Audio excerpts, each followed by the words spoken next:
Alors moi, ma famille est assez pratiquante, surtout ma grand-mère. Mais moi, je ne pratiquais pas spécialement, à part de temps en temps. Ma famille ne m'a jamais forcée. Tout a commencé quand j'étais en 3e au collège. J'ai ressenti le besoin de me rapprocher de Dieu.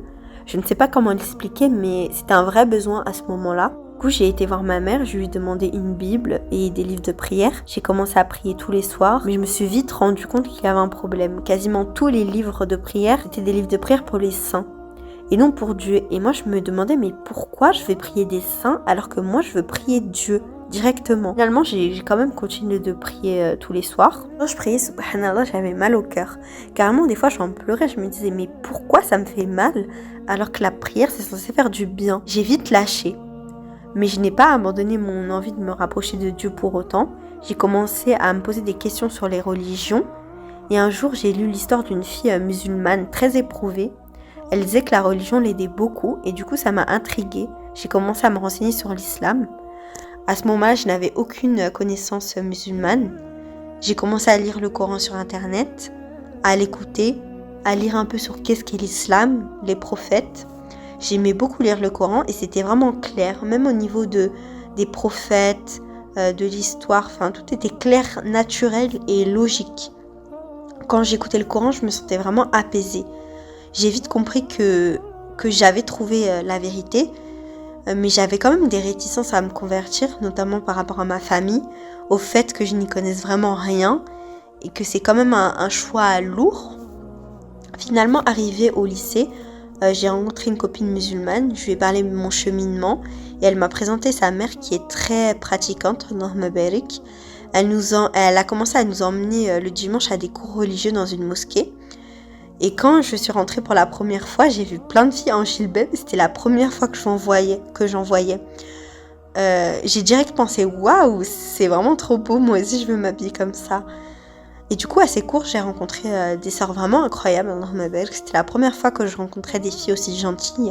Elles m'ont vraiment beaucoup aidée dans mon cheminement, en m'offrant des livres, en me soutenant. Du coup, j'ai continué à aller à ces cours tous les dimanches. Ça m'a encore plus confortée dans mon choix de me convertir. En parallèle, j'ai appris à faire la prière et j'ai même commencé à la faire. Même si je n'étais pas encore musulmane, je voulais vraiment savoir faire la prière parfaitement avant de me convertir pour pouvoir vraiment faire mes 5 prières quotidiennes parfaitement. Quelques mois plus tard, en mars précisément, je me suis convertie à la mosquée avec donc mes amis, la maman de ma copine. Et j'ai continué les cours à la mosquée jusqu'à la fermeture donc des mosquées par rapport à l'état d'urgence, etc. L'été suivant, ça a été mon premier Ramadan et mon premier Tarawih. C'était une sensation incroyable, vraiment une ambiance vraiment particulière. Et c'est pendant ce premier Ramadan que j'ai porté le voile, alhamdoulilah. Donc, comment ça s'est passé avec mes parents? Au départ, ma mère, elle était un peu choquée. Elle l'a mal pris dans le sens où elle comprenait pas comment je pouvais délaisser ma religion de naissance. Mais elle est très ouverte et quand elle a vu qu'il n'y avait pas de changement, que j'étais toujours la même personne et que mon comportement s'était même amélioré, elle a commencé à me soutenir et il n'y avait plus de problème. Le seul problème, il était au niveau donc du voile, surtout le jilbab. En soi, elle, ça ne la dérange pas, mais c'était plutôt par rapport au regard des autres. Au niveau de mon père, donc, il l'a super mal pris.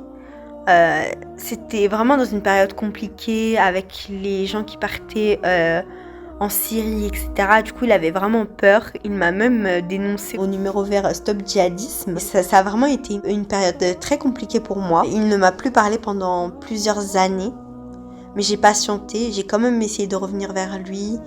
Et quand il a vu que j'étais toujours la même personne, qu'il n'y avait pas de problème, que j'étais toujours auprès de ma famille, etc., il a changé d'avis, il m'a reparlé et au final, actuellement, on est encore plus proche qu'avant. Il me soutient dans tous mes choix, dans tous mes projets. Merci de m'avoir écouté et qu'Allah facilite à tous les convertis.